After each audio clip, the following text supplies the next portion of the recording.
Hi folks, so welcome back. So in this video I'm going to cover a company from the auto ancillary space that is SGS Enterprise. ठीक है. So अभी SGS Enterprise अगर देखो तो क्या करता है कंपनी, इनका बेसिकली बिजनेस मॉडल अगर देखे तो दे सप्लाई आपके डिकैल्स हो गए. डिकैल्स इज बेसिकली आपके जो लोगो स्टिकर्स जो भी लगते हैं on your two wheeler, on your passenger vehicle, जो एक्सटीरियर डेकोरेटिव जो काम होता है, जो मतलब अलग से स्पेशली करते हैं वो बनाता है.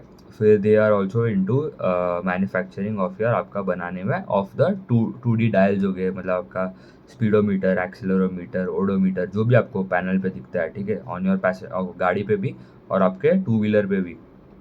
फिर 3D डायल्स भी बनाते हैं, मतलब इलेक्ट्रिक वाला, नॉट फिजिकल मैकेनिकल जो मूवमेंट जो होता है वो वाला नहीं, बट इलेक्ट्रिकल वाला जो है that is also made by them.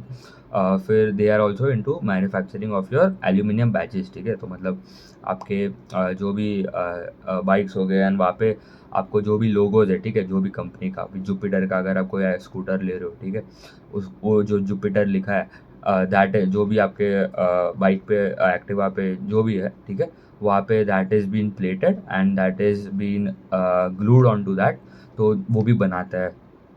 फिर उन्होंने 2-3 साल पहले they did an acquisition as well. ठीक है, तो द कंपनी का नाम था वॉल्टर पैक इंडिया.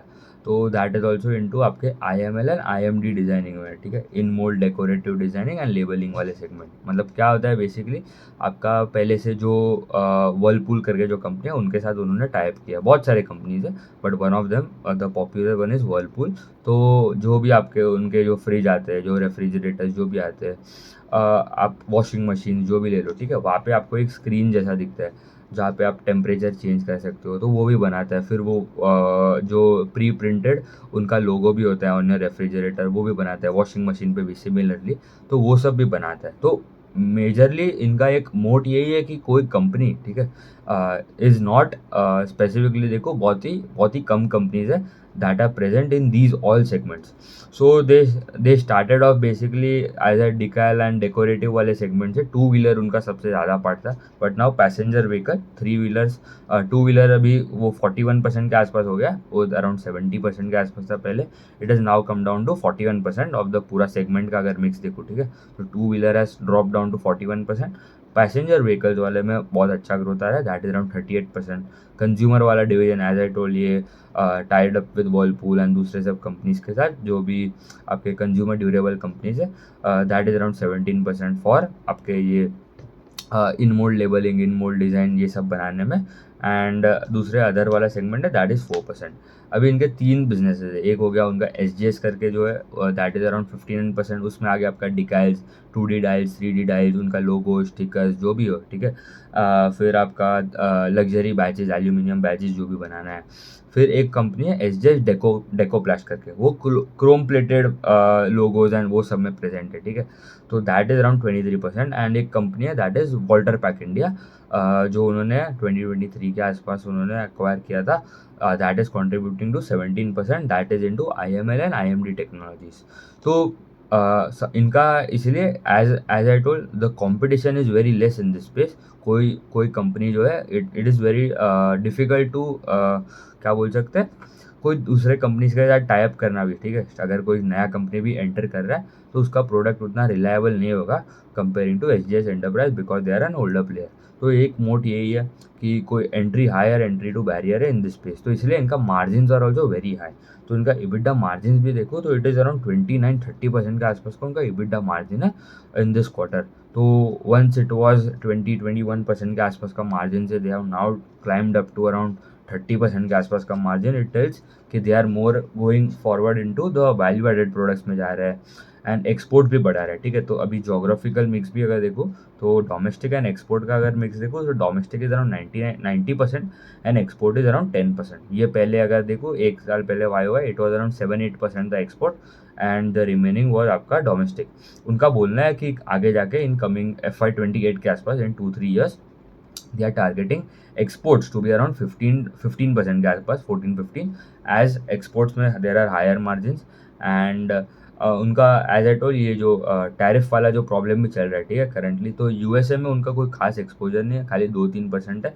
तो they are exploring other countries, other geographical regions like Europe में एक्सपांड कर रहा है, फिर ब्राज़ील हो गया वहाँ पे एक्सपांड कर रहा है। ये सब जो कंट्रीज़ है वहाँ पे भी अच्छा खासा प्रेजेंस डेवलप कर रहा है। तो खाली यूएस पे उतना कोई डिपेंडेंसी नहीं है उतना, तो उनका उतना कोई प्रॉब्लम भी होने नहीं वाला है because of the tariffs and all the things that are going around. अभी अगर उनका नंबर्स भी देखो, ठीक है, अभी इनका टॉप लाइन में ग्रोथ आया around 25% on a Y Y basis for Q2। EBITDA में ग्रोथ आया 41% एंड पैट ग्रो अराउंड 48%, ठीक है। तो मतलब सॉलिड मार्जिन एक्सपांशन आया because of the economies of scale and operating leverage भी प्ले आउट हो रहा है। एंड कंपनी जो है कंसिस्टेंटली इनका जो गाइडेंस रहता है, they want to outperform the industry. पहले होता था उनका गाइडेंस 1.5 टाइम्स के आसपास, मतलब जो इंडस्ट्री में ग्रोथ आ रहा है two wheeler plus passenger vehicle का अगर देखो, जो पहले मतलब 7-8% के 5-6% के आसपास जो ग्रोथ आता था, वो बोल रहा था हम लोग उसके 1.5 टाइम्स ग्रो करेंगे, ठीक है। तो मतलब अगर हम 15% के आसपास का गाइडेंस होता था। अभी two wheeler and passenger vehicle का ही growth has now increase to around 10%। And उनका गाइडेंस ग्रेजुअली वो 1.5 टाइम्स से उन्होंने 2 टाइम्स किया, मतलब अराउंड 18-20% के आसपास का ग्रोथ। एंड अभी they have revise the guidance upwards from 2 times to 2.5 times, मतलब 1.5 टाइम्स था, फिर 2 टाइम्स किया, and now they have 2.5 times the industry का जो वॉल्यूम का ग्रोथ आएगा of the two wheeler and the four wheeler automotive space में जो भी ग्रोथ आएगा। तो ये time the two wheeler and ये वाला जो स्पेस है, two wheeler and passenger vehicle वाले सेगमेंट में ग्रोथ आया अराउंड 10%। इनका ग्रोथ कितना है, अराउंड 30% के आसपास in the two wheeler plus automotive space में। ओवरऑल कंसोलिडेट बेसिस में 25% के आसपास, क्योंकि दूसरे डिवीजन भी है, राइट। उनका जो वॉल्टर पैक इंडिया करके जो डिवीजन है, एसजीएस डेकोप्लास्ट वाला डिवीजन, तो नेट नेट 25% का ग्रोथ है, but they have outperform the industry by 30%, ठीक है, मतलब 3 टाइम्स। तो they consistently they are delivering, मतलब they it is a 24th consecutive quarter जब उन्होंने उनका गाइडेंस को आउट परफॉर्म किया against the industry. And also अभी उनका एक्सपोर्ट्स में भी ग्रोथ है, अराउंड 41% के आसपास का एक्सपोर्ट में भी ग्रोथ है। इनके क्लाइंट्स भी अगर हम देखें, ठीक है, it has renowned clients like Mahindra and Mahindra हो गया, वर्लपूल हो गया फॉर द कंज्यूमर वाले डिवीजन, फिर टीवीएस हो गया, बजाज हो गया, हीरो हो गया, होंडा हो गया, यामाहा के जो बाइक्स आते हैं, that is also one of their clients. And ये क्वार्टर में they have added Nissan as their client as well, ठीक है। फिर और 2-3 कंपनी, एक रिवर करके कंपनी है ईवी टू व्हीलर बनाता है, फिर एक आज़ाद करके कंपनी है दैट इज इनटू आपके ईवी बसेस में प्रेजेंट है, ठीक है। तो बहुत सारे कंपनीज पार्टनरशिप में जा रहे हैं, नए क्लाइंट्स ऐड कर रहे हैं। Last quarter they added Hero, ठीक है, ये क्वार्टर निसान को ऐड किया। ऑफकोर्स उनका खाली यूएसए वाला डिवीजन, ठीक है, पूरा नहीं, but gradually they are expanding with every auto big auto EM के साथ उन्होंने टाई अप करना चालू कर दिया। And I think they are consistently, उनका अगर आप देखो, ठीक है, they are growing at a good rate, ठीक है। मतलब ऐसा नहीं है कि मतलब 5-10% के आसपास का ग्रोथ है। ऑफकोर्स मतलब अगर पूरा इंडस्ट्री का ग्रोथ अगर कम होएगा तो of course they have to grow at a lower rate, क्योंकि इनका गाइडेंस होता है इन टर्म्स ऑफ आपका इंडस्ट्री के वॉल्यूम के ग्रोथ के अगेंस्ट गाइडेंस देता है। थोड़े companies give guidance in terms of absolute percentage numbers, ठीक है। जैसे लूमैक्स हो गया, लूमैक्स ऑटो हो गया, वो बोलता है 20-25% ग्रोथ। फीएम हो गया, they target 15-20% growth, but this company जो है they are targeting around 2.5 times the industry का जो ग्रोथ आएगा of the two wheeler plus passenger vehicle का। तो जैसे जैसे मतलब ये इंडस्ट्री में भी आप देखो, ऑटो स्पेस में देर आर फ्यू टेलविंड्स, एक अगर देखो, बिकॉज ऑफ द जीएसटी के जो रेट रैशनलाइजेशन हुआ, ठीक है, जीएसटी में कट हुआ, इनकम टैक्स में कट हुआ, रेपो रेट में कट्स आ रहे हैं। और दूसरा अगर देखूँ तो प्रीमियमाइजेशन का थीम है, फिर फेस्टिव सीज़न है, ठीक है, मतलब end of season sale, wedding season, ये सब में मतलब H2 जो होता है that is always better for these companies. तो ये सब कंपनीज में they are seeing the auto ancillary space पूरा अगर देखो, जो हमने अभी तक जो 4 कंपनीज डिस्कस किए, और Lumax auto, SGS and FIEM, जो SGS we are discussing now, इसमें से 4 में से 3 कंपनी ने अपना गाइडेंस रिवाइज अपवर्ड्स किया है। बोथ लूमैक्स ऑटो एंड लूमैक्स इंडस्ट्री दोनों ने अपवर्ड्स किया गाइडेंस अपना रिवाइज करके, एंड एसजीएस ऑल्सो, फीएम ने उतना ही रखा है विद इम्प्रूवमेंट इन मार्जिन। मतलब आप देखो सब कंपनी जो अभी तक वी हैव कवर, सब ने अपना गाइडेंस इंक्रीज किया। तो दिस टेल्स की भाई द सेगमेंट में, पूरे सेक्टर में there is huge tailwinds. Also अभी इनका मार्जिन इतना सॉलिड एक्सपांशन में क्यों है, बिकॉज अभी तक पहले क्या करता था, ये खाली आपके डिस्प्ले स्क्रीन्स में प्रेजेंस था। मतलब आपका जो इंफोटेनमेंट जो स्क्रीन आता है, ठीक है, आपका जो पैसेंजर गाड़ी में जो भी स्क्रीन आता है उसका ऊपर का जो कवर ग्लास होता था वो ही बनाता था। बट अभी उन्होंने उनके जो भी कस्टमर्स थे, उनके जो क्लाइंट थे, ओईएम ऑफ कोर्स, तो उन्होंने बोला कि आप अगर ये बना रहे हो तो आप उसके अंदर का भी असेंबली का भी काम देखो, मतलब interiors of the how the technology works inside the आपके इंफोटेनमेंट स्क्रीन, ठीक है।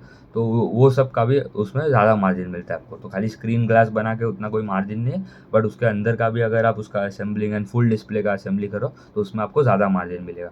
तो कंपनी उसके लिए भी they have done joint venture कर रहा है विथ BOE वेरिट्रॉनिक्स करके एक कंपनी है, ठीक है, for automotive display in four wheeler segment अगर देखो तो ये आपके पूरा मतलब interiors of the infotainment screen, display screen जो है वो बनाने में they are the market leader. तो उनके साथ भी टैप कर रहे हैं, तो उसमें भी मतलब उनका मार्जिन आगे जाके और इम्प्रूव होएगा, क्योंकि as they supply more, as they develop more products and more prototypes, उनका मार्जिन आगे जाके बढ़ सकता है। तो ये जो इन मोल्ड इलेक्ट्रॉनिक्स करके जो एक उनका सेगमेंट है, और एक सेगमेंट है उनका इल्यूमिनेटेड लोगोस, ठीक है। अभी लोगोस पे भी आप देखो, जो भी आपके जो भी व्हीकल है उसके पीछे का जो नंबर प्लेट होता है उसके अंदर भी अभी लाइटिंग आने चालू हो गए। तो मतलब वो भी मतलब एम्बियंट लाइटिंग, इंटीरियर लाइटिंग, ये सब जो है that is helping them to आपके फीचर्स एंड सब जो बढ़ रहे हैं, it is helping them to improve their margin. तो मतलब अभी more people are going towards आपका नया इंटीरियर में भी लाइटिंग चाहिए उनको, वेंटिलेटेड सीट्स भी चाहिए, ठीक है, मतलब सीट में से भी हवा आना चाहिए। वो एनडीआर ऑटो करके जो कंपनी है वो भी बनाता है, ठीक है, not them, but just reminder कि भाई ये सब जो नए नए जो फीचर्स एंड सब जो है that are launching, that is helping all this companies to improve their margin as well. So company का केपेक्स का भी गाइडेंस है अराउंड 220 to 230 करोड़ के आसपास का केपेक्स करने वाला है in upcoming in FY26 and FY27, 2 साल के लिए। एंड ऑल्सो यहाँ पे एक मेट्रिक होता है आपका किट वैल्यू या कंटेंट पर व्हीकल, जो भी बोलना है। तो ये मतलब कैसा होता है कि बेसिकली उनका एक गाड़ी में उनका प्रोडक्ट, उनके सप्लाई, मतलब आपके क्या लग रहा है उनका बेसिकली इनका देखो तो डिकाइल्स एंड 2D डाइल्स, तो समझ लो खाली वो 1200 to 1500 रुपीज़ लग रहा था उनके पूरे गाड़ी में। एग्जाम्पल दे रहा हूँ पहले। तो पोस्ट मतलब ये जो उनका WPI करके जो वॉल्टर पैक इंडिया करके जो एक्विजिशन था, वो किट वैल्यू बढ़ के अराउंड 3500 से 4000 हो गया पर व्हीकल। एंड वो एक्सपेक्टेड है कि आगे जाके it can go to around 7000 rupees per vehicle. तो मतलब जैसे जैसे किट वैल्यू भी बढ़ेगा, क्योंकि गाड़ी तो आप एक ही ले रहे हो, ठीक है, बट उसमें SGS के जितने ज़्यादा प्रोडक्ट जाएंगे उसमें उतना उनको वॉल्यूम ग्रोथ अच्छा आएगा, ठीक है। मतलब अगर पहले दे सप्लाइड ओनली 5 यूनिट्स ऑफ क्या बना रहा है ये मेजरली आपके लोगोस, एग्जांपल दे रहा हूँ, 5 स्टिकर ही लगाता था पहले, बट अभी वो 10 स्टिकर लगाने लगा एक गाड़ी में। तो मतलब वो ही डबल हो गया। तो आप देखो यहाँ पे इन टर्म्स ऑफ वॉल्यूम्स भी अच्छा खासा ग्रोथ आ सकता है। एंड ये पैसेंजर व्हीकल का मैंने बोला, जो मतलब 1500 से 3500 के आसपास हुआ, and now it can go up to around 7000। And two wheelers में 150-300 रुपीज़ के आसपास था, 300 to 500 rupees, and it is expected to go to around 1000 rupees per vehicle. And जो कंज्यूमर वाला डिवीजन है उनका, जो रेफ्रिजरेटर, वॉशिंग मशीन, ये सब के ऊपर जो उनका लेबलिंग एंड सब होता है, उनका डिस्प्ले का मतलब अगर आप टेम्परेचर भी आपको चेंज करना है तो जो स्क्रीन आता है वो that is also made by Walter SGS enterprise, ठीक है। तो वो इंफोटेनमेंट स्क्रीन हो गया। फिर वॉशिंग मशीन पे भी आपको जो स्क्रीन देखता है that is also made by them. उनका लोगो भी जो चिपका होता है on washing machine, on refrigerator, that is also made by Walter Pack India. तो ये सब जो सेगमेंट्स है that is helping them to improve their margin, volume growth आ रहा है, कंसिस्टेंटली आउट परफॉर्म कर रहा है on their guidance as well.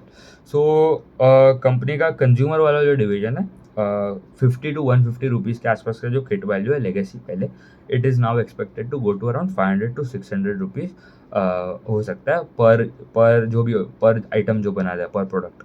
And export भी वो बढ़ा रहा है, तो एक्सपोर्ट बढ़ा रहा है, हायर मार्जिन प्रोडक्ट्स में जा रहा है, इसलिए आपका overall margin is of the company is improving. And ये जैसे जैसे बैकवर्ड इंटीग्रेट भी किया रहा है, मतलब पहले खाली स्क्रीन में प्रेजेंट था, आपके डिस्प्ले ग्लासेस में प्रेजेंट था, सॉरी, उसके बाद वो पूरा डिस्प्ले स्क्रीन के अंदर का इंटीरियर असेंबलिंग सब देखेगा, तो उनका वहाँ से भी मार्जिन बढ़ेगा। एंड US में उतना एक्सपोजर नहीं है, तो इसलिए कुछ ज़्यादा इम्पैक्ट होने नहीं वाला है। तो अच्छा कंपनी है। इनका वैल्यूएशन भी अगर हम 2 मिनट देख लें तो forward P and forward pack भी अगर निकालो तो करंटली उनका market cap is around 5500 crore and उनका FY25 में the PAT was around 120 crore and sales was around 760 crore. अभी कंपनी का अगर नंबर्स भी देखो, ठीक है, 18% के आसपास का उनका H1 में ग्रोथ है, तो मतलब 20-25% I am expecting to grow, because H2 is always better than H1 of any for any of the auto ancillary companies. तो सेल्स में 25% के आसपास का ग्रोथ है इन Q2 एंड H1 में, और last year H1 18% in top line, EBITDA grew around 29%, PAT grew around 36%। PAT margin assume कर रहा हूँ अराउंड अभी कितना 17.3% है इन H1, तो अज्यूमिंग अराउंड 17.5% के आसपास का हो जाता है पैट मार्जिन, क्योंकि उन्होंने बोला मार्जिन भी बढ़ने वाला है। तो पहले उनका गाइडेंस था मार्जिन के लिए 25 to 26% के आसपास का मार्जिन का गाइडेंस था। उन्होंने बोला it can go up to around 27% for FY26 and वो बोल रहा है आगे जाके ये सस्टेन भी होगा।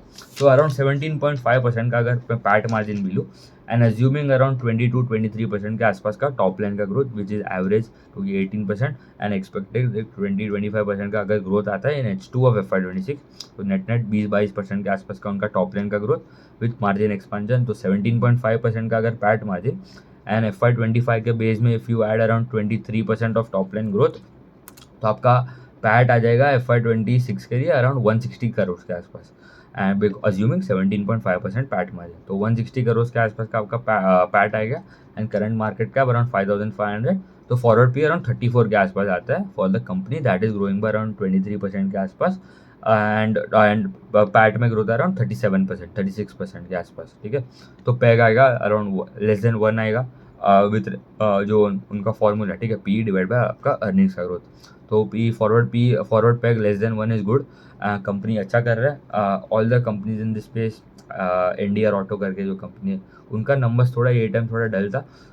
फिर रेमसन इंडस्ट्रीज करके कंपनी है, बेलराइज इंडस्ट्रीज हो गया, Lumax auto, FIEM industries, SGS enterprise, और अगर कोई कंपनी आई एम मिसिंग अगर देखो तो कोई कंपनी होगा आपका प्रिकॉल हो गया, ये सब जो कंपनी है they are going at a very strong rate. तो ठीक है, उतना ही रखते हैं। Thank you.